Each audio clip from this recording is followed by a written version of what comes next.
대통령이 검찰의 조국 장관 수사와 관련해 이례적으로 입장을 밝혔습니다. 검찰개혁을 요구하는 목소리가 높아지고 있는 현실을 검찰은 성찰해 주시기 바랍니다. 사실상 윤석열 총장에 대한 경고라는 해석입니다. 검찰은 법 절차에 따라 수사하고 개혁에 최선을 다하겠다는 원론적인 입장을 내놨습니다. 민주당은 정치검사 색출을 요구했고 한국당은 조 장관을 직권남용 혐의로 고발했습니다. 어제 저녁 북한 선박이 서해 북방 한계선을 넘어와 우리 해군이 경보 사격을 한 사실이 알려졌습니다. 해군은 해상 한라인을 가동해 충돌 없이 선박을 북측에 인계했다고 밝혔습니다. 미국에서 전자담배가 원인으로 추정되는 폐질환자가 급증하면서 사망자만 13명이 확인됐습니다. 수명이 다 된 전자담배를 버릴 때 배터리 폭발 가능성이 있지만 폐기 방법을 놓고서 혼선이 빚어지고 있습니다. 아프리카 돼지열병 확진 농장 9곳 가운데 5곳이 몰려있는 인천 강화군에선 지역 내 모든 돼지를 매몰 처분하기로 했습니다. 정부는 돼지고기 공급에 문제가 없다지만 시장에선 가격 인상 조짐이 나타나고 있습니다.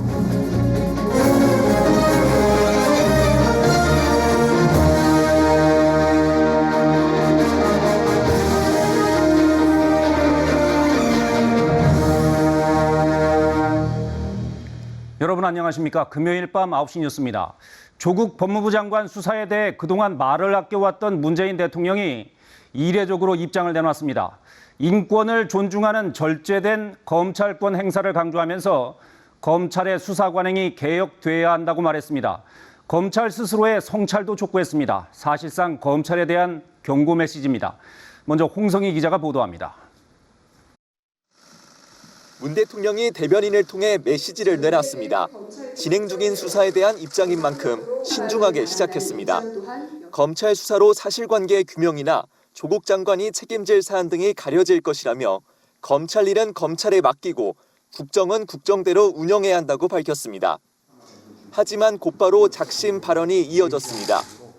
검찰개혁은 공수처 설치나 수사권 조정 같은 법 제도적 개혁뿐 아니라 검찰권 행사의 방식과 수사 관행 등의 개혁이 함께 이루어져야 합니다. 그러면서 절제된 검찰권 행사가 필요하다고 덧붙였습니다. 검찰은 국민을 상대로 공권력을 직접적으로 행사하는 기관이므로 엄정하면서도 인권을 존중하는 절제된 검찰권의 행사가 무엇보다 중요합니다. 조 장관 주변에 대한 대규모 압수수색, 그리고 계속되는 피의사실 공표 논란에 대한 발언으로 해석됩니다. 특히 조 장관 자택에 대한 압수수색 과정에서 불거진 통화 논란도 염두에 둔 것으로 보입니다. 검찰에게 스스로 성찰해보라고도 했습니다. 아무런 간섭을 받지 않고 전 검찰력을 기울이다시피 엄정하게 수사하고 있는데도 검찰개혁을 요구하는 목소리가 높아지고 있는 현실을 검찰은 성찰해 주시기 바랍니다. 문 대통령이 검찰 수사가 진행 중인 사안에 대해 이례적으로 메시지를 낸 것은 그만큼 이번 사건을 엄중한 사안으로 보고 있다는 뜻으로 풀이됩니다. KBS 뉴스 홍성입니다. 그럼 청와대를 연결해서 그 배경과 의미를 좀 더 알아보겠습니다. 이병도 기자, 문 대통령이 어제 미국에서 돌아오자마자 메시지를 내놨는데요. 방금 리포트 보신 대로 이 문제를 심각하게 바라보고 있다, 이렇게 봐야겠죠? 네, 3박 5일간의 방미 일정 굉장히 빡빡했습니다. 그런데 돌아오자마자 내놓은 대통령의 첫 메시지가 바로 조국 장관 수사입니다. 충분히 그렇게 해석될 여지가 있어 보입니다. 특히 대통령이 미국 방문에 나선 다음 날인 23일 조 장관 자택을 11시간 동안 전격 압수수색한 것 등이 영향을 미쳤을 것으로 보입니다. 네, 절제된 검찰권 행사가 중요하다. 문 대통령의 메시지 가운데 가장 눈에 띄는 대목인데요. 바로 11시간 걸린 이 압수수색을 비판한 것으로 봐야 하나요? 네, 그런 질문이 나왔는데 청와대는 알아서 해석하기 바란다고만 답했습니다. 하지만 충분히 그렇게 볼 수 있을 것 같습니다. 사실 검찰에게 인권 침해하지 말라고 한 건 문 대통령이 윤석열 총장에게 했던 3가지 당부 중에 첫 번째 당부였습니다. 무소불위의 권력으로 이렇게 국민을 위해 군림하는 것이 아니라 정말 민주적 통제를 받으면서 국민들을 오히려 이렇게 주인으로 받드는 그런 이제 검찰이 되기를 바라는 마음이 있고. 네, 문 대통령의 발언 내용 전체적으로 상당히 수위가 높습니다. 윤석열 검찰총장에 대한 경고가 아니냐 이런 말까지 나오던데요. 네, 보통 수사 중인 사안에 대해 대통령이 발언을 하게 되면 이른바 가이드라인 논란이 일어납니다. 그런데 이례적으로 대통령이 직접 메시지를 낸 걸 보면 경고라고 해석할 수 있을 겁니다. 특히 이번 수사는 검찰에 대해 합법적으로 견제를 할 수 있는 법무장관에 대한 수사입니다. 법무장관이 사실상 입이 묶인 상황에서 검찰에 대해 견제 목소리를 낼 수 있는 건 대통령이란 점도 작용했을 겁니다. 네, 역시 여야의 반응은 극명하게 엇갈렸겠죠. 어떻습니까? 네, 민주당과 정의당은 검찰이 대통령의 말을 엄중하게 새겨야 한다고 했습니다. 한국당과 바른미래당은 예상대로 법질서에 대한 공격, 또 검찰 협박이라고 비난했습니다. 여야를 넘어서 청와대와 검찰까지 전국이 요동칠 전망입니다. 네, 알겠습니다. 청와대에서 이병두 기자였습니다. 자, 그럼 이에 대해 검찰은 어떤 반응일까요? 대검이 짤막하게 입장을 내놨다는데 이번엔 서울중앙지검을 연결합니다. 김지숙 기자, 문 대통령이 사실상 검찰에 경고를 던진 셈인데 검찰 입장은 뭡니까? 네, 윤석열 검찰총장과 대검 간부들은 청와대 브리핑을 TV로 지켜본 뒤 바로 회의를 열었습니다. 회의에선 문 대통령의 강조사항, 즉 엄정한 수사, 인권 존중 수사는 현재 검찰의 방향과 차이가 없다는 이야기가 오간 것으로 전해졌습니다. 검찰은 청와대 브리핑 1시간 반 후 공식 입장을 내놨는데요. 헌법 정신에 입각해 인권을 존중하는 바탕에서 법 절차에 따라 엄정히 수사하고 국민이 원하는 개혁에 최선을 다하겠다는 원론적인 내용이었습니다. 대통령 발언에 반발하는 모습으로 비춰지는 걸 경계하면서도 헌법 정신을 강조해 수사를 이어가겠다는 뜻을 내비친 것으로 해석됩니다. 네, 그러면서 한편으로 조 장관이 압수수색 당시 검사와 통화를 한 건 수사 압력이라고 규정했다면서요. 네, 윤석열 총장 등 대검 지휘부는 오늘 오전 간부회의에서 이 내용을 논의했는데요. 조 장관 통화의 본질은 수사 압력이라는 결론을 내린 것으로 전해졌습니다. 인사권을 가진 장관이 신속하게 압수수색을 진행해달라고 여러 차례 말한 건 압력으로밖에 해석할 수 없다는 겁니다. 야당의 이 내용을 유출했다는 여당의 주장엔 공식 입장을 내놓진 않았지만 말도 안 된다고 얘기하고 있습니다. 수사 관계자들을 다 조사했지만 외부 유출 사실은 없었다는 겁니다. 하지만 통화 사실을 공개한 주광덕 자유한국당 의원은 검찰 내부에서 이 내용을 들었다고 얘기한 것으로 알려져 논란은 계속될 것으로 보입니다. 이와 관련해 조 장관은 장관으로서 수사에 개입한 게 아니라 남편으로서 부탁한 것이라며 인륜의 문제라고 말했습니다. 네, 그래서 여당에선 검찰과 야당이 내통했다라는 얘기까지 나오는데 주광덕 의원과 윤석열 총장의 유착 의혹에 대해서도 검찰이 입장을 내놨다고요? 그건 어떤 내용입니까? 네, 정치권에서 고시 공부를 할 때부터 윤 총장과 주 의원이 매우 친하고 1박 2일 여행도 다녔다는 의혹이 제기됐는데요. 이에 대해 검찰은 두 사람이 사법연수원 동기지만 연수원 수료 후 개인적으로 만난 적이 없다며 제기된 의혹들 모두 사실이 아니라고 밝혔습니다. 네, 조 장관의 배우자 정경심 교수 소환이 오늘 이루어질 거란 관측이 있었는데 결국 소환되지는 않았죠? 그렇습니다. 검찰은 소환 일정을 조율하고 있는 것으로 전해졌는데요. 오늘도 정 교수 소환을 앞두고 사실관계를 다지는 한편 관계자 조사, 압수수색을 이어갔습니다. 네, 김지숙 기자였습니다. 잠시 연결 중에 진행이 매끄럽지 않았습니다. 양해를 바랍니다. 이제 이 사안이 조국 장관 대 검찰을 넘어 대통령과 검찰의 대립구도로 확대되면서 여야 대치도 더 격화되고 있습니다. 민주당은 정치검사의 색출을 공개적으로 검찰총장에게 요구했고 한국당은 조 장관을 직권남용 혐의로 고발했습니다. 최창봉 기자입니다. 민주당 지도부는 검찰의 여론전이 참을 수 있는 선을 넘은 것으로 보고 있습니다. 어제 불거진 조국 장관과 압수수색 검사와의 통화를 결정적 계기로 판단하고 있습니다.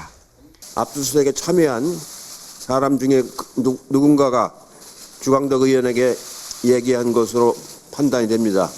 그러면서 윤석열 검찰총장에게 정치검사의 색출과 처벌을 요구한다고 밝혔습니다. 총리도 조국 장관 압수수색 때를 들며 수사 관행을 문제 삼았습니다. 여성만 2분 계시는 집에서 많은 남성들이 11시간 동안 뒤지고 식사를 배달해서 먹고 과도했다는 인상을 줄 수밖에 없다고 생각합니다. 반면 한국당은 의결 정족수를 못 채우는 탄핵안 대신 법적 조치에 들어갔습니다. 조국 장관을 직권 남용 혐의로 검찰에 고발했습니다. 구체 사건은 검찰총장만 지휘하도록 돼 있는 만큼 장관의 전화는 개인 방어권이 아니라 권한 남용이라는 겁니다. 검찰 탄압, 본인이 유리할 땐 장관, 그리고 불리할 때는 가장입니까? 비밀 누설을 교사했다며 여당이 법적 조치를 예고한 주강덕 의원은 조 장관이 유도 질문에 걸렸다는 입장입니다. 저는 검찰청법과 직권남용의 위반이라고 생각합니다. 유도신문에 답변한 거예요. 주 의원은 윤석열 총장과 자신과의 유착 의혹 등을 제기한 박주민 민주당 최고위원을 고소해 전국은 고발전으로도 번지고 있습니다. KBS 뉴스 최창봉입니다. 교수 사회도 두 편으로 쫙 갈라졌습니다. 한편에선 조국 사퇴, 다른 한편에선 검찰 개혁을 주장하면서 대결 양상을 보이고 있습니다. 양측이 경쟁적으로 시국 선언을 발표했는데 이 과정에서 가짜 교수 논란, 꼼수 실명 공개 논란이 끊이질 않고 있습니다. 오대성 기자입니다. 조국 장관 사퇴를 촉구하는 교수들이 청와대 앞에서 시국 선언문을 발표했습니다. 확인된 참여자는 전국 299개 대학 4,300여 명이라고 교수들은 밝혔습니다. 조국 대신에 사회 정의와 윤리를 세우며 국민적 동의를 받을 수 있는 새로운 사람을 법무장관으로 조속히 임명할 것을 강력히 요청한다. 선언문에는 공개에 동의한 3,200여 명의 이름만 담겼는데 소속 대학은 밝히지 않아 꼼수 실명 공개라는 지적이 나왔습니다. 협박 문자를 받으신 분들이 많이 있었습니다. 그래서 교수님들을 보호하기 위해서 이보다 앞서 부산에선 검찰 개혁을 촉구하는 대학 교수와 연구자들의 시국 선언이 있었습니다. 국내외 670개 대학과 연구소에서 4천여 명이 서명했는데 주최 측은 이름과 소속을 함께 공개했습니다. 지금 중요한 것은 검찰 개혁이다. 무엇보다 우리는 검찰과 고위공직자의 권력 남용을 저지하는 핵심 장치인 고위공직자 범죄수사처 설치에 주목하는 바이다. 두 시국 선언 모두 온라인으로 서명을 받다 보니 가짜 서명들이 각각 수천 건에 이르러 주최 측이 이를 골라내느라 곤혹을 치렀습니다. 내일 저녁엔 서울중앙지검 앞에서 검찰개혁을 촉구하는 대규모 시민 집회가 예정된 가운데 이보다 앞서 조 장관 반대 집회도 열릴 예정입니다. KBS 뉴스 오대성입니다. 북미 실무 협상이 이달 안에 재개될 것이란 기대가 많았었죠. 사실상 9월 개최는 무산된 상황인데 북한이 현재 상황에선 정상회담이 열려도 북미 관계에 돌파구를 마련할 수 있을지 회의가 든다는 어두운 전망을 내놨습니다. 그러면서도 트럼프 대통령을 치켜 세우며 결단을 촉구했습니다. 김민지 기자입니다. 과거 북미 협상을 주도했던 김괴관 전 외무성 제1부상이 앞으로의 북미 정상회담 전망이 밝지 못하다고 평가했습니다. 외무성 고문 자격으로 오늘 내놓은 담화에서입니다. 김 고문은 지난해 6월 북미 정상이 맺은 공동 성명을 거론했습니다. 북한은 억류된 미국인과 미군 유해를 송환하며 성명을 이행했는데 미국은 한 것도 없이 한미 합동 군사연습까지 재개하며 북미 관계를 퇴보시켰다고 했습니다. 미국 정가에 북한이 먼저 핵을 포기해야 한다, 제재가 유효하다는 착각이 여전하다며 정상회담이 열려도 북미 관계의 새 돌파구가 마련될지 회의적이라고 밝혔습니다. 트럼프 대통령에 대해서는 전임자들과는 다른 정치적 감각과 결단력을 갖고 있다고 치켜세우며 용단을 촉구했습니다. 최근 한미 정상회담과 유엔 총회 연설에서도 트럼프 대통령의 구체적 대북 메시지가 나오지 않자 오랜 대미 협상 경험자를 내세워 미국의 결단을 촉구한 것으로 풀이됩니다. 미국이 물밑 접촉을 통해서 북한이 원하는 해답을 안 주고 있다는 얘기죠. 대화에 나올 용의는 북한이 보였지만 아직 원하는 답은 못 받은 거죠. 다만은 협상이라는 단어는 아예 거론하지도 않아 실무 협상을 앞두고 아직 미국과 견해차가 적지 않음을 시사했습니다. 이달로 예상됐던 실무 협상도 더 늦어질 가능성이 커 보입니다. KBS 뉴스 김민지입니다. 미국에선 트럼프 대통령에 대한 탄핵 정국이 가열되고 있습니다. 트럼프 대통령을 고발하는 내부 고발장이 공개되면서 탄핵 조사 찬성 여론이 늘고 있습니다. 이런 복잡한 정국 속에서 북미 협상도 더 연기되는 게 아니냐는 분석이 나옵니다. 워싱턴에서 금철영 특파원입니다. 트럼프 대통령이 우크라이나 대통령에게 민주당 바이든 후보 아들에 대한 조사를 압박했고 백악관은 이를 은폐하려 했다는 게 내부 고발의 핵심 내용입니다. 국가안보 사안이 아닌데도 백악관 변호사들이 녹취록을 NSC로 옮기도록 했다는 내용이 은폐 의혹을 낳고 있습니다. 미국 언론은 내부 고발자가 CIA 요원이라고 보도했고 의회 청문회에 나온 미국 정보기관의 수장은 고발이 믿을 만한 내용이라고 했습니다. I believe that, as I said before, Mr. Chairman, I believe the whistleblower is operating in good faith. Well, then they has couldn't followed be. the law. 언론사의 최근 3일간 여론조사 결과 탄핵 조사 찬성과 반대 응답이 43%로 동률을 이뤘는데 며칠 새 찬성 비율이 7%포인트 상승한 것으로 나타났습니다. 트럼프 대통령은 탄핵 조사가 최대의 사기극이라며 맞섰습니다. My call was perfect. The president yesterday of Ukraine said there was no pressure put on him whatsoever, none whatsoever. 가열되는 탄핵 정국이 북미 실무협상 재개에도 변수가 된 상황. 폼페이오 미 국무장관은 아직 협상 날짜를 잡지 못했다고 밝혔습니다. We hope the phone rings and that we get that call and we get that chance to find a place and a time. 당장 이달이 며칠 남지 않은 만큼 이곳 워싱턴에선 북미 간 실무협상이 다음 달로 넘어갈 거라는 전망이 우세합니다. 여기에 김정은 위원장의 방중설이 나오고 있는 상황이어서 북미 간 만남은 다음 달 중순쯤 이뤄질 거라는 분석도 나오고 있습니다. 워싱턴에서 KBS 뉴스 금철영입니다. 어제 저녁 서해 연평도 인근 해상에서 북방 한계선 NLL을 넘어온 북한 선박을 우리 해군이 북측에 인계했습니다. 그런데 이 과정에서 우리 군의 경고 사격이 있었다는 사실이 뒤늦게 알려졌습니다. 우발적 충돌을 막기 위한 남북 간 해상 하늘라인이 정상 가동돼 충돌이나 적대 행위는 없었습니다. 한승현 기자가 보도합니다. 어제 저녁 7시 3분 서해 NLL 북쪽 약 5km 지점에서 남쪽으로 내려오는 북한 선박이 우리 군에 포착됐습니다. 해군은 여러 차례 경고 통신을 했지만 북한 선박은 응답 없이 계속 내려왔습니다. 7시 33분 선박이 NLL을 넘자 해군은 기관총 10여 발을 쐈습니다. 2차 경고 사격까지 하고 나서야 북한 선박은 멈췄습니다. 해군이 NLL을 넘은 북한 선박에 경고 사격을 한 건 현 정부 들어 처음입니다. 해군 요원들이 북한 선박에 올라 확인해 보니 기관 연료계통에 문제가 생겨 배가 고장나 있었습니다. GPS 장비는 있었지만 항적 표시 장치가 없어 항로를 착각해 NLL을 넘었다는 게 군의 설명입니다. 북한 선박은 불법 어업을 단속하는 단속정으로 선원 4명은 비무장 상태였습니다. 군은 북한 선원들이 모두 귀환을 원해 북측에 인계했다고 밝혔습니다. 이 과정에서 서해상의 우발적 충돌을 막기 위해 지난해 7월부터 재가동된 남북 간 해상 한라인 국제상선통신망이 쓰였습니다. 당시 NLL 북쪽엔 여러 척의 북한 선박이 있었는데 해군은 북측에 남측 해역에 접근하지 말라고 경고 통신을 했고 북측은 선박을 돌려보내달라고 요청했습니다. 군은 북한 선박이 남측 해역에 머문 3시간 가까이 북한의 위협이나 적대 행위는 없었다고 밝혔습니다. KBS 뉴스 한승현입니다. 일본이 올해 방위백서에서 독도는 자기네 땅이란 억지를 15년째 이어갔습니다. 방위 협력 분야에서도 한국을 후순위로 밀어냈습니다. 우리 외교부는 일본 대사관 관계자를 초치해 독도 도발을 강하게 질타하고 단호히 대응하겠다고 밝혔습니다. 도쿄에서 이민영 특파원이 보도합니다. 일본이 또 도발했습니다. 이번엔 방위백서. 독도가 일본 땅이라는 터무니없는 억지를 15년째 이어갔습니다. 그런데도 부정적인 대응은 한국이 하고 있다고 기술했습니다. 초계기 저공비행 레이더 갈등과 자위대 우길기 계약 문제, 지소미아 종료 등을 예로 꼽았습니다. 이 때문에 한국과의 방위 협력과 교류가 영향을 받고 있다고도 적었습니다.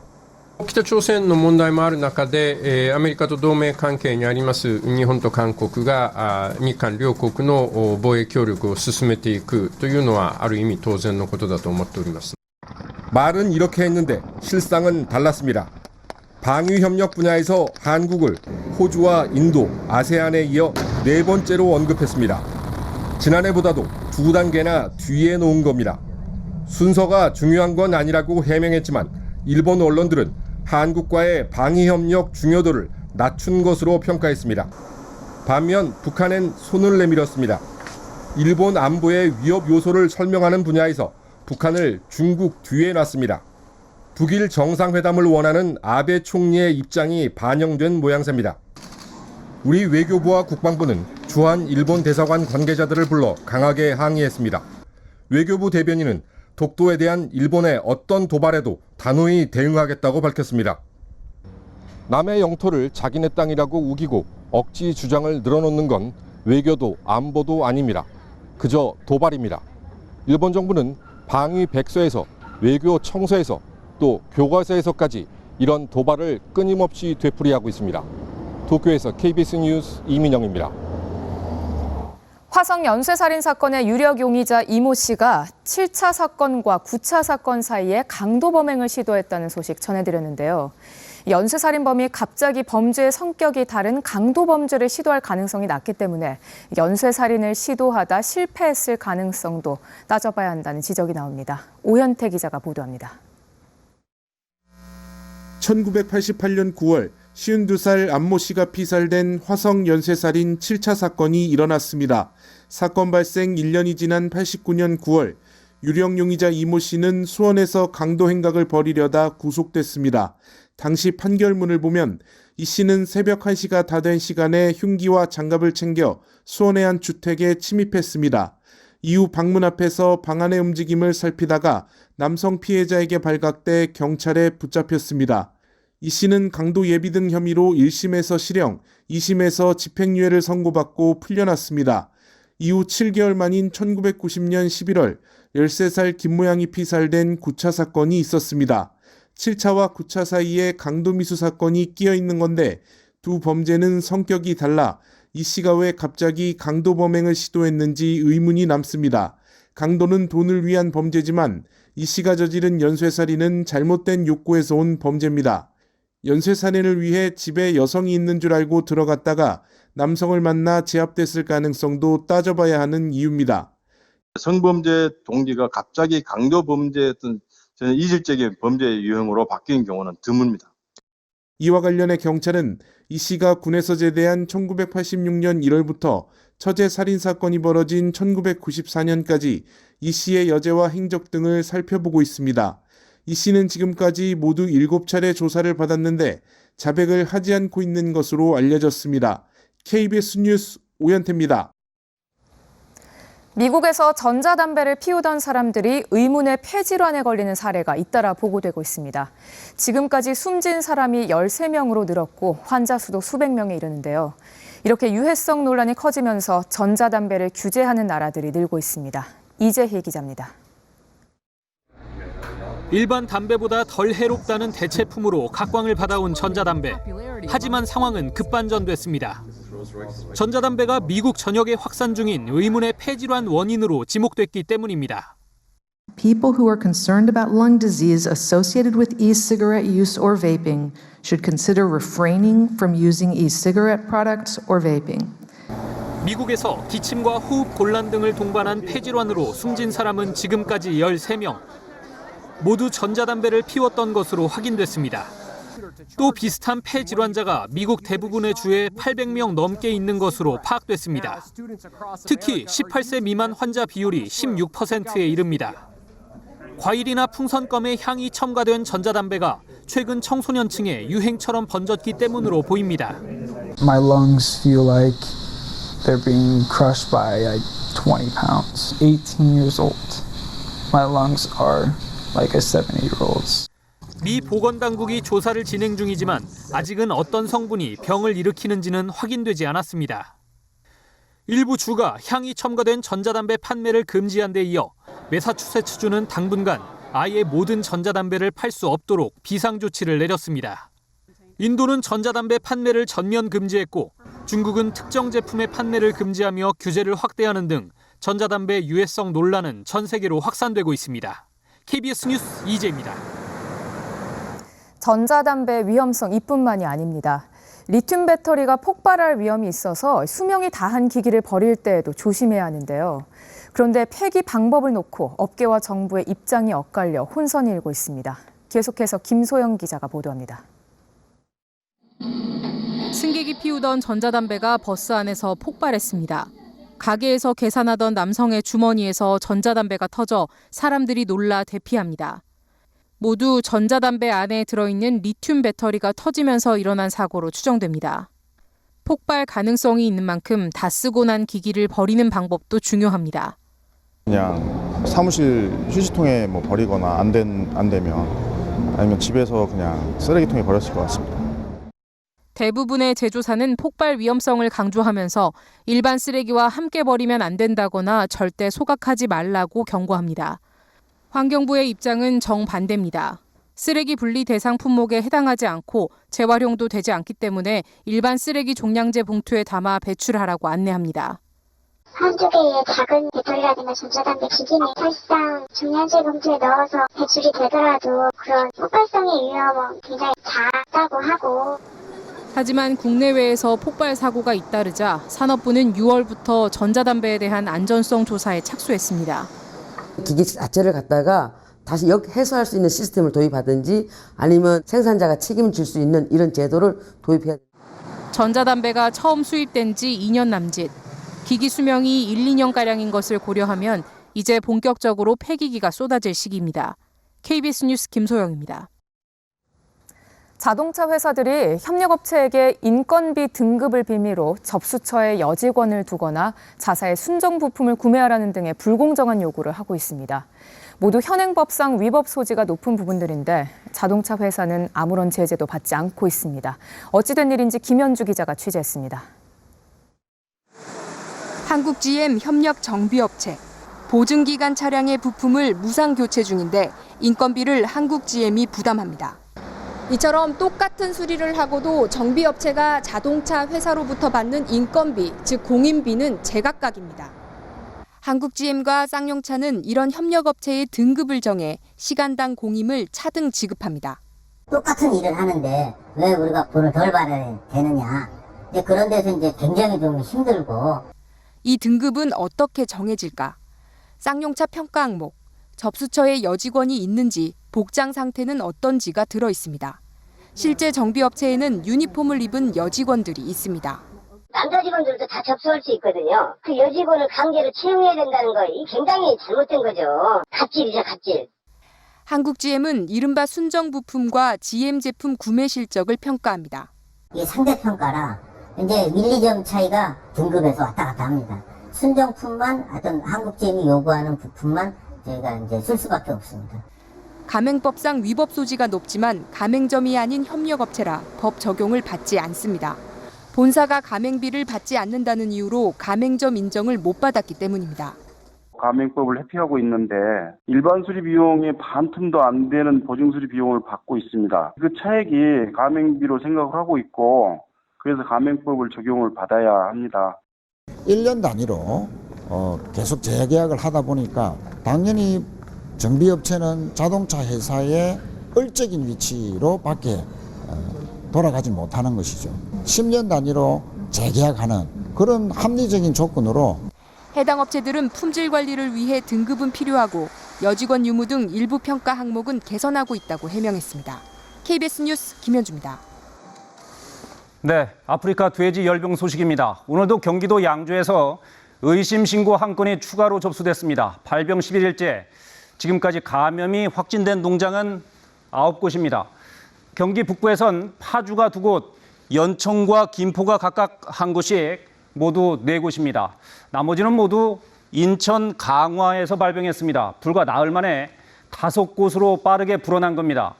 강화도는 임진강과 한강이 흘러내려와서 바닷물과 만나는 지역이죠. 북한과도 가깝고 2개 다리를 통해 바로 옆 경기도와 통합니다. 정부는 이 지역의 감염 속도가 위험 수준이라고 보고 특단의 조치를 내렸습니다. 강화대교 앞에 취재 기자가 나가 있습니다. 자, 황진우 기자, 강화군에 있는 모든 돼지를 매몰 처분하기로 했다고요? 네, 강화도는 지역 내에서 아프리카 돼지 열병의 추가 발병이 잇따르자 강화군에 있는 모든 돼지들을 매몰 처분하기로 결정했습니다.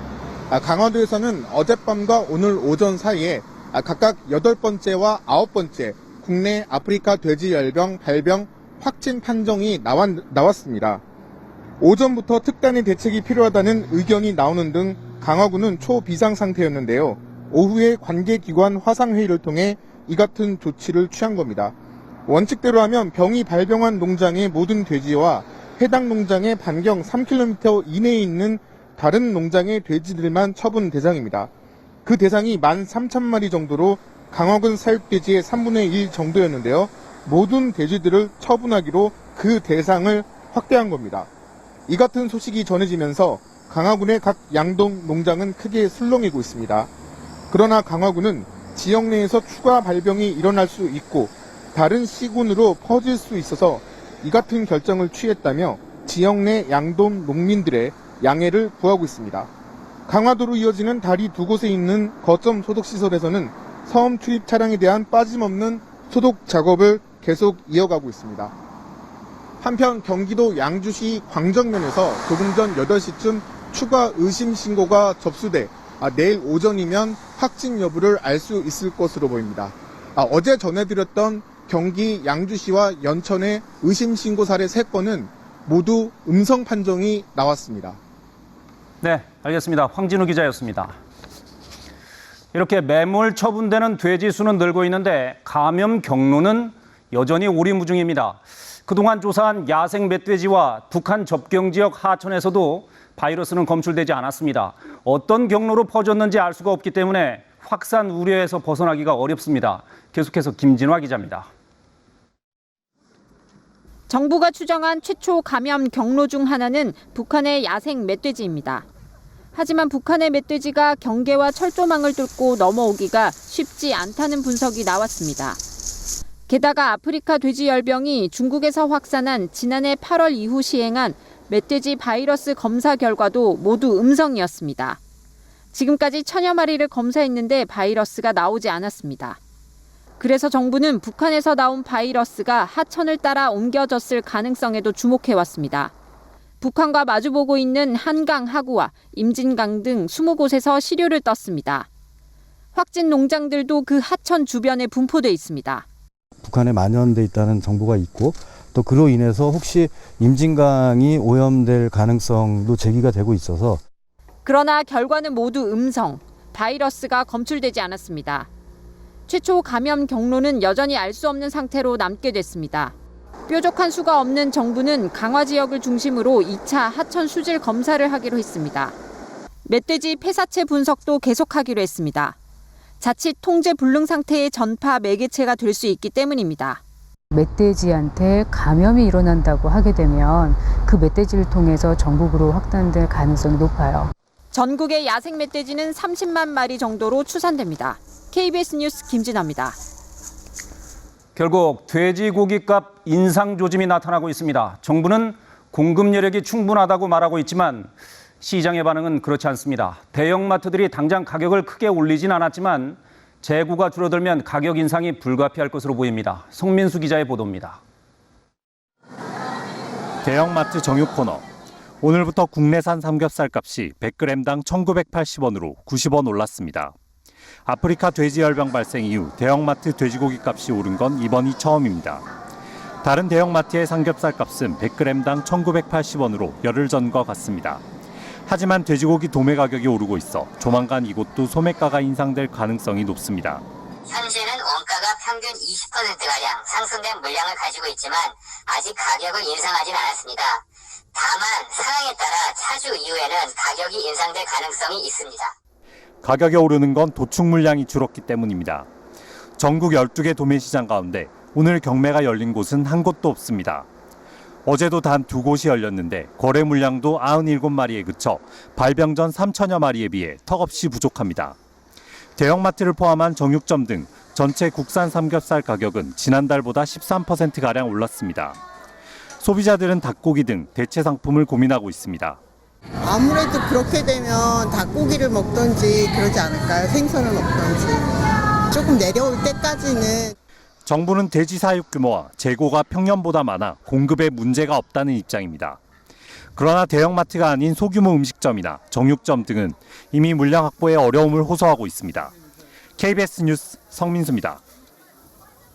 송환법 반대로 촉발된 홍콩 시위가 넉 달째 이어지는 가운데 중국에 반대하는 시민들과 친중국 시민들 사이에 갈등이 극심해지고 있습니다. 시위대는 이번 주말과 중국 국경절인 다음 달 1일에도 대규모 시위를 예고했습니다. 홍콩에서 최영은 특파원입니다. 중국 선전과 가까운 홍콩의 접경 지역 션슈이. 몇 달 전까지만 해도 홍콩에서 면세품을 사다 중국 본토에 파는 보따리 상들로 북적이던 곳입니다.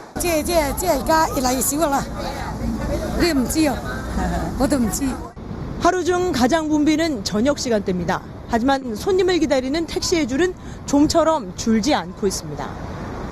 중국에 반대하는 시위가 격화된 이후 달라진 풍경입니다. 지난 7월 이곳에서도 대규모 집회가 열렸습니다. 보따리 상들이 몰려들면서 상점 임대료가 치솟고 원주민들의 삶의 질은 악화된 상황. 이렇게 쌓여온 경제적 반중 감정이 송환법 반대 시위와 함께 폭발한 겁니다. 都係俾中國咧侵蝕得好緊要，所有嘢都係俾佢哋霸佔咗咯。 본토 관광객들이 주 고객이었던 수산물 시장도 시위가 격화되면서 손님이 확연히 줄었습니다. 이곳에서 음식점을 하는 케이트 리 씨. 경찰을 지지한다는 표어를 붙였다 매출이 뚝 떨어졌는데 친중 홍콩인들과 중국 본토인들이 빈자리를 다시 채웠습니다.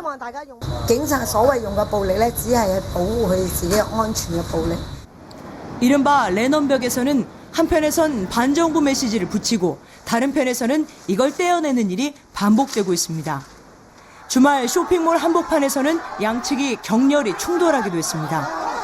갈등의 골이 끝없이 깊어지는 가운데 내일은 우산혁명 5주년 기념 집회가 중국의 국경절인 다음 달 1일엔 또 한 번의 반정부 시위가 또 대규모로 예고돼 있습니다.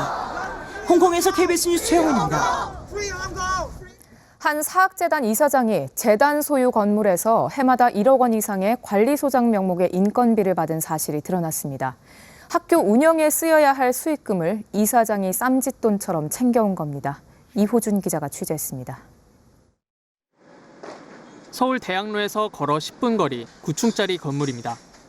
재개발 중인 이 건물은 얼마 전까지 초중고 4개 학교를 운영하는 한 사립학교 재단 소유였습니다. 어떤 건물이 들어서나요? 지상복합 아파트가 들어서는 알고 있어요. 그런데 이 건물의 관리소장은 다름 아닌 그 사학재단의 이사장 김모 씨였습니다. 1994년부터 관리소장으로 등록해놓고 꼬박꼬박 인건비를 받았습니다. 최근 4년간 받은 돈만 4억 2천만 원입니다. 정작 실제 건물 관리는 재단 직원이 했습니다. 재단 소유 건물이어서 수익이 나면 학교 운영에 써야 하지만 임대 수익금 대부분은 이사장 등의 인건비로 쓰였습니다. 그러느라 재단이 학교에 낸 운영비는 연평균 4천만 원, 법정 부담금의 4.4%에 불과합니다. 서울시교육청 감사 결과 임대보증금 20억 원도 어디서 어떻게 관리하는지 알 수 없었습니다.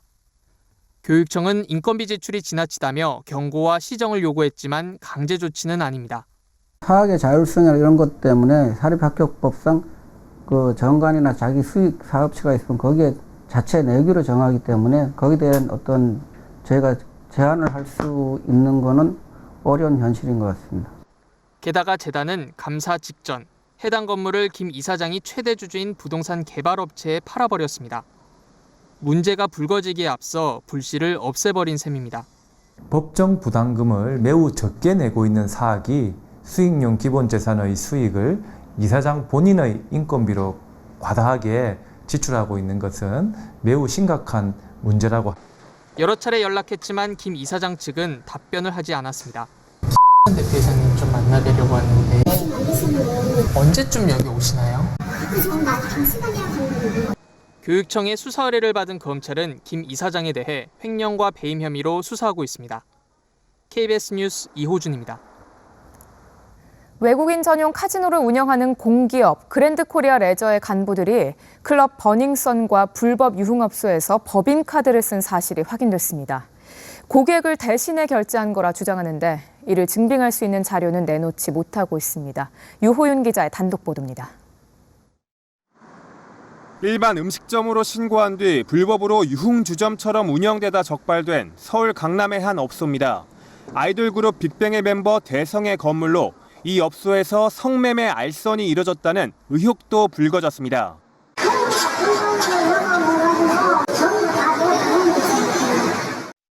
그런데 공기업 간부들이 이곳에서 법인카드를 결제한 것으로 KBS 취재 결과 드러났습니다. 한국관광공사 자회사로 외국인 전용 카지노를 운영하는 공기업 GKL 간부 2명입니다. 지난해 3월과 5월 한밤중과 새벽 등에 3차례에 걸쳐 모두 240만 원이 결제됐습니다. 각종 논란의 중심이 됐던 클럽 버닝썬입니다. 또 다른 GKL 간부는 지난해 8월 월요일 새벽 이곳에서 법인카드로 85만 원을 결제했습니다. 이에 대해 GKL 측은 카지노 고객의 요청으로 고객 마일리지 사용액만큼 대신 법인카드로 결제해준 것이라고 해명했습니다. 웬만하면은 하지 말라고 계속 대도하고 그래서 과거에 비해서는 그 출매수가 굉장히 줄었고. 직원이 아닌 고객이 업소를 이용한 것이 맞는지 국회를 통해 증빙 자료를 요청했지만 GKL 측은 거부했습니다. 룸살롱이라든지 이런 데서 법인카드 사용하는 것은 저는 관행이긴 하지만 더 이상 용인해서는 안 된다. 제도적으로 개선을 해야 된다 이렇게 생각합니다. 이것 말고도 지난해 GKL 직원 2명이 유흥주점에서 사적으로 법인카드를 썼다가 자체 감사에서 적발되기도 했습니다. KBS 뉴스 유호윤입니다. 대규모 택지 개발이 추진되고 있는 경기도 하남 교산 신도시 곳곳에서 고대 유물들이 발견되고 있습니다. 역사학계에서는 개발로 유적지가 크게 훼손된 제2의 풍납토성이 될 수 있다며 우려하는 가운데 토지주택공사는 긴급조사에 착수했습니다. 신강문 기자가 취재했습니다. 3기 신도시 개발이 예정된 하남시 교산동 속칭 고골 지역입니다. 649만 제곱미터의 아파트 3만여 가구가 건설될 예정입니다. 그런데 현장 곳곳에서 고대 유물들이 발견됩니다. 천왕사가 존재했던 그 절의 부속의 목탑입니다. 목탑의 심초석과 사리함입니다. 이 대형 건물터는 디귿자 모양으로 한 변이 수십 미터에 이릅니다. 이외에도 불교 석탑과 토성의 흔적까지 발견됐습니다. 천왕사 사역 전체 지금 한 10,000평이 넘습니다. 체계적인 발굴조사를 해야 된다고 생각하고, 역사학계에서는 이 일대가 문화재의 보고로서 야외 박물관으로 불릴 정도인데 신도시로 개발되는 것에 우려합니다. 이미 분양은 다 돼 있는 상태인데 거기에 뭐 이 중요한 문화유적이다라고 해서 뭐 보존 결정이 난다든지 뭐 이렇게 되면은 뭐 재산권의 문제 이런 것들이 지금 다. 실제로 인근 하남 가밀지구에서는 택지개발 공사 도중 한성 백제시대 고분 50여 기가 발견돼 공사가 중단되기도 했습니다. 토지주택공사는 긴급 조사에 착수했습니다. 전반적인 매장문화재 분포 현황과 그 양상이 정확하게 밝혀질 거고, 그것이 밝혀질 때 되면 구체적인 계획들도 만들어갈 수 있을 거라고. 매장문화재 조사 없이 택지개발이 이뤄진 풍납토성의 경우 현재 문화재 당국이 수천억 원의 예산을 들여 주택을 사들이고 있습니다. KBS 뉴스 신강문입니다.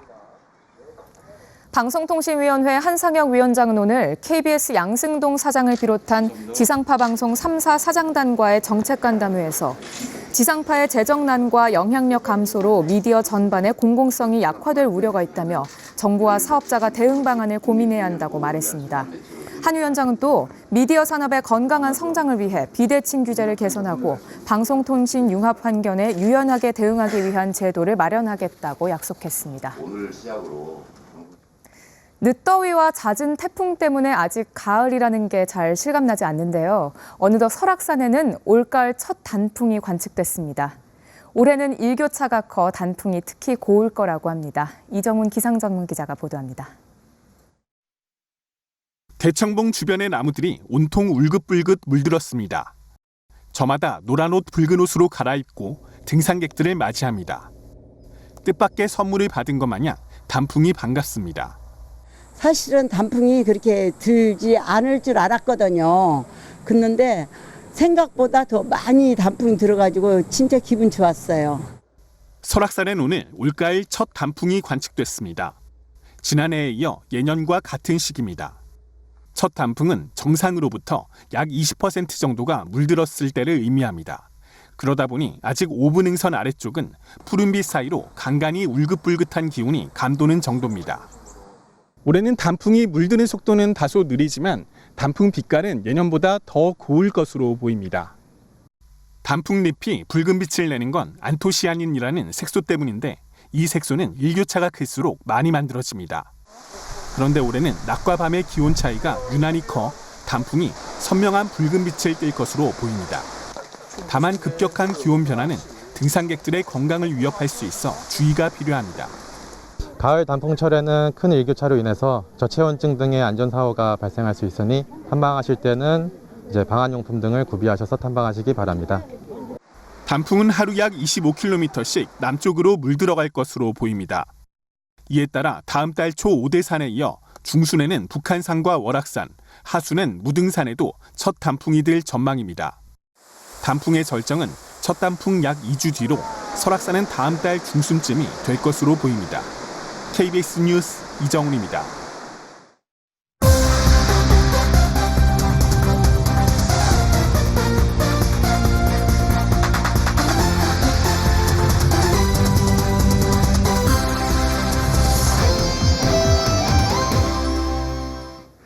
금요일 밤 스포츠 뉴스입니다. 프로야구 정규리그 1위가 유력해 보였던 SK가 흔들리면서 두산과의 우승 경쟁이 치열한데요. 한 경기 한 경기가 너무나도 소중한 SK가 오늘은 삼성을 만나 총력전을 펼치고 있습니다. 신수빈 기자, 자세한 소식 전해주시죠. 네, SK는 왕조 시절을 상징하는 빨간 유니폼을 입고 경기에 나섰습니다. 유니폼까지 바꿔 입을 만큼 SK 선수들 승리가 간절했는데요. 1회 말 득점권 상황 최양이 몸을 날려 실점을 막아냅니다. 최양이 호수비로 실점은 막았지만 내리는 비까지 막을 수는 없었습니다. 결국 4회 초 중단됐던 경기 21분 만에 재개됐습니다. 4회 말 또 한 번의 호수비가 나왔는데요. 이번에는 김강민이었습니다. 김강민은 구자욱의 깊숙한 타구를 잡아내면서 또 한 번의 귀중한 아웃카운트를 올렸습니다. 터질 듯 터지지 않던 SK 타선 6회 정희윤의 안타가 나오면서 조금씩 풀려갔는데요. 1사 주자 2, 3루 김강민이 희생플라이로 그토록 기다렸던 한 점을 얻어냈습니다. 그리고 최한까지 1타점 2루타로 주자를 불러들였는데요. 오늘은 형만한 아후가 있었습니다. 이어 김성현도 한 점 더 달아나는 2루타를 치면서 6회 본물 터지듯 안타가 터져 나왔습니다. SK 선수들 정말 좋아하는데요. 오늘 김강민 선수 공수에서 모두 활약하고 있습니다. 오늘 선발 소사도 6회 또다시 터진 김강민의 호수비에 모자를 벗어줄 정도였는데요. 소사도 6이닝 무실점 역투로 중요한 순간 팀의 승리를 책임졌습니다. 만일 이대로 경기가 끝나게 된다면 SK의 매직 넘버 드디어 3으로 줄어듭니다. KBS 뉴스 신수빈입니다. 한국 축구의 미래 이강인이 만 18살에 넣은 라리가 데뷔골로 극적인 반전을 만들었습니다. 유벤투스의 관심을 받을 정도로 가치를 입증한 이강인, A매치 데뷔골까지 터뜨릴지 관심이 쏠리고 있습니다. 박선우 기자가 전합니다. 라리가 첫 선발 출전과 데뷔골, 이 한 골로 이강인의 입지가 달라졌습니다.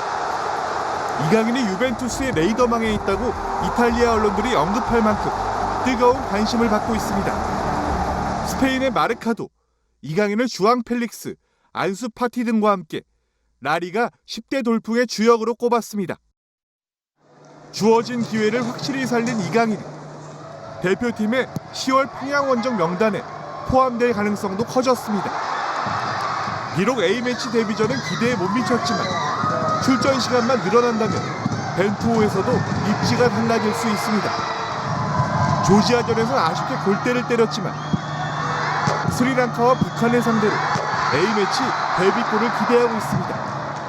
골대를 맞았지만 다음에는 골을 넣을 수 있도록 더 열심히 노력합니다. 저는 항상 더 열심히 해서 더 좋은 모습 보여드리려고 항상 노력하는 것 같아요. 이강인의 재능을 보고 선발했던 벤투 감독 입장에서도 출전 시간을 늘려야 한다는 조건을 충족해 선택에 힘이 실렸습니다. Num jogo em que a prestação coletiva não foi boa, não era fácil também estarmos aqui a sacar grandes conclusões. 오는 30일 벤투호 명단 발표를 앞두고 이강인은 이번 주말 아틀레틱 빌바오를 상대로 2경기 연속 골에 도전합니다. KBS 뉴스 박선호.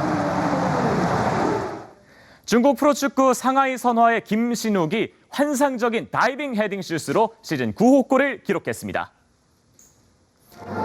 선전과의 경기 1대1로 맞선 후반 41분 상하이의 코너킥 헤더 들어갑니다. 김신욱의 환상적인 다이빙 헤딩 슛 2대1 팀의 승리를 이끄는 김신욱입니다. 제자리에서도 탄력 넘치는 헤딩 슛으로 9경기 9골을 기록하는 김신욱. 5경기만 해본 골맛 상위 탈의로 경고를 받아도 기분은 좋겠네요. 여자 배구컵 대회에서 2m가 넘는 두 거포가 자존심 대결을 펼쳤습니다. 트라이아웃 1순위인 202cm의 디우프가 206cm 러츠의 판정승을 거뒀습니다. 손기성 기자입니다. GS 칼텍스의 내리 2세트를 먼저 내준 인삼공사는 악착 같은 수비로 대반전의 발판을 마련했습니다. 발디그도 모자라 다이빙까지 하며 끈질기게 물고 늘어졌습니다. 초반엔 설렁설렁하던 외국인 선수 디우프도 세트가 거듭될수록 책임감을 느끼기 시작했습니다. 3세트엔 2m 6cm의 역대 최장신 공격수 러츠의 고공공격을 디우프가 가로막으면서 분위기는 뒤집어졌습니다. 3, 4세트를 내리따내 기어코 승부를 마지막 5세트로 몰고 간 인삼공사. 5세트의 해결사 역시 이탈리아 국가대표 출신 디우프였습니다. 디우프는 날카로운 서브 에이스로 GS 칼텍스의 수비를 허물었습니다. 듀스의 듀스가 거듭되던 순간에도 디우프의 활약은 불을 뿜었습니다. 디우프가 무려 38득점을 올린 인삼공사는 GS 칼텍스의 3대2 역전승을 거뒀습니다. 지난 1차전에서 16점에 머물렀던 디우프가 경기를 거듭할수록 한국 무대에 적응한 게 승리의 원동력이었습니다. 다 같이 그냥 쉽게 지지는 않는다는 생각을 하는 것 같고요. 초반에 어떻게 보면 조금 부진했던 디우프 선수가 계속 공격이 살아나면서 어떤 분위기 전환을 많이 했고, 인삼공사는 한국생명을 이기고 올라온 현대건설을 상대로 컵 대회 2연속 우승에 도전합니다. KBS 뉴스 손기성입니다. 배드민턴 여자 복식에서 킹콩조로 불리며 화끈한 공격력을 뽐내고 있는 김소영, 공희용이 중국을 꺾고 코리아 오픈 4강에 올라 일본과 만납니다. 공희용의 파워 넘치는 스매싱, 이 스매싱이 득점으로 연결되자 환호성이 쏟아집니다. 상대 허를 찌르는 공격도 자유자재로 구사하죠. 김소영, 공희용은 세계 4위 중국조를 2대0으로 누르고 4강에 올랐습니다. 일본 킬러로 불리는 킹콩조, 장애나 김혜린조를 이긴 일본조와 내일 결승 진출을 다툽니다. 남자 복식의 희망 최솔규, 서승재조도 말레이시아와의 접전 끝에 2대1 승리를 거두며 4강에 합류했습니다. 금강장사 결정전 첫판 임태혁과 이승우입니다. 다 넘어가는 듯하던 임태혁이 극적인 뒤집기를 시도합니다. 비디오 판독 결과 이승우의 머리가 모래에 먼저 닿으면서 임태혁의 승리. 둘째 판에선 이승우가 밀어치기로 반격에 성공. 이어진 세 번째 판 이승우를 번쩍 들었던 임태혁이 잡채기로 마무리합니다. 임태혁은 넷째 판마저 배지기로 따내며 3대1로 승리합니다. 올해 3관왕에 오른 임태혁은 금강급 최강자임을 다시 한번 증명했습니다. 내년 도쿄올림픽에서 태권도가 파격적인 변신을 시도합니다. 새로운 경기복 그리고 최첨단 리플레이 영상 판도까지 도입해 경쟁력 강화에 나섰습니다. 일본에서 강재훈 기자입니다. 내년 7월 태권도 경기가 열리는 올림픽 경기장. 테스트 이벤트지만 첫 선을 보인 올림픽 경기복이 눈길을 끕니다. Pelo que eu vi, muita gente aprovou o dobo, falou que ficou bem dividido o corpo do atleta e isso ficou bom para a imagem do. 주먹 전체를 감싸는 글러브는 손가락 부상을 막고 상대를 잡을 수 없어 고의적인 경기 지연도 방지합니다. 가장 큰 변화는 기존 경기복과 비교해 눈에 띄게 신체에 밀착된 하의입니다. 지나치게 파격적이라는 의견도 있지만 현장의 반응은 비교적 긍정적입니다. 타이즈가 이 아대를 잡아주기 때문에 또 막 돌아가는 아대를 또 다시 잡아주고 그런 게 지원되지 않아서 너무 괜찮은 것 같습니다. 세계 태권도 연맹은 오는 12월 임시집행위원회까지 의견을 수렴해 최종 결정할 예정입니다. 최첨단 4D 리플레이 영상도 도입됩니다. 카메라 100대가 구현하는 360도 회전 영상은 사각 지대를 줄여 좀 더 정확한 판정을 기대할 수 있게 됐습니다. 판정하고 그다음에 시청자들, 관중들한테 좀 더 멋진 태권도 경기 모습을 보여주기 위해서 우리가 하는 거죠. 2000년 시드니 대회에서 올림픽 정식 종목으로 진입한 국기 태권도. 일본의 가라데가 조직위원회 선택 종목으로 도쿄올림픽에서 첫 선을 보이는 가운데 태권도는 실험과 변화로 올림픽 잔류를 향해 뛰고 있습니다. 일본 지바에서 KBS 뉴스 강재훈입니다. 메이저리그 텍사스의 투수 마이너가 생애 첫 200탈삼진 기록을 달성했지만 밀어주기 논란에 휩싸였습니다.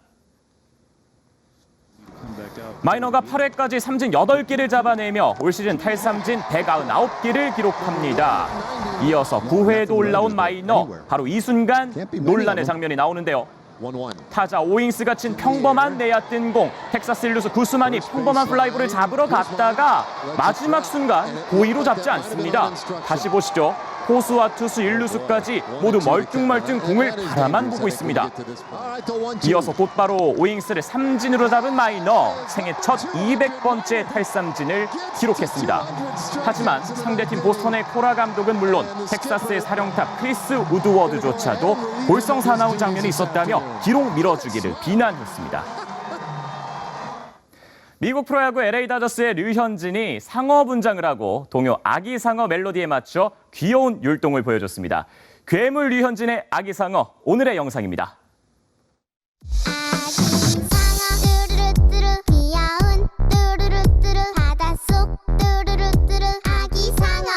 엄마 상어 어여쁜 바닷속 엄마 상어. 오늘 구름이 많고 남부지방엔 비도 내렸죠. 내일도 화창한 하늘을 기대하긴 어렵겠습니다. 기상센터 연결해 주말 날씨 알아봅니다. 강하랑 기상캐스터, 주말 동안 남부지방에 비가 계속된다고요?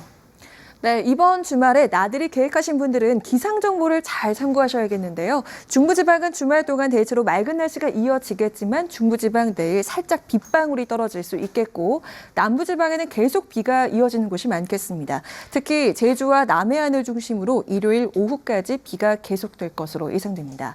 예상되는 비양은 남해안과 제주도에 최고 80mm 이상이 되겠고 그 밖에 남부지방은 5에서 40mm 정도 비가 내리겠습니다.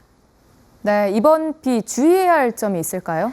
네, 오늘 밤부터 내일 새벽 사이에 아주 강한 비가 쏟아지는 곳이 있겠습니다. 경남 해안과 제주는 비 피해 없도록 주의를 하셔야겠습니다. 계속해서 기온 보도록 하겠습니다. 밤새 기온이 크게 내려가지 않겠습니다. 쌀쌀하지 않은 아침이 예상되는데요. 서울의 아침 기온 20도로 출발해 한낮 기온 28도까지 올라 낮에는 다소 덥겠습니다. 남부지방의 아침 기온도 20도 안팎으로 출발해서 한낮 기온은 광주 27도, 대구 26도까지 오르겠습니다. 물결은 모든 해상에서 잔잔하게 일겠습니다. 다음 주 화요일부터는 영동과 남부, 제주도에 비가 이어질 것으로 예상됩니다. 날씨였습니다. 금요일 밤 9시 뉴스 마칩니다. 시청해주신 여러분 고맙습니다.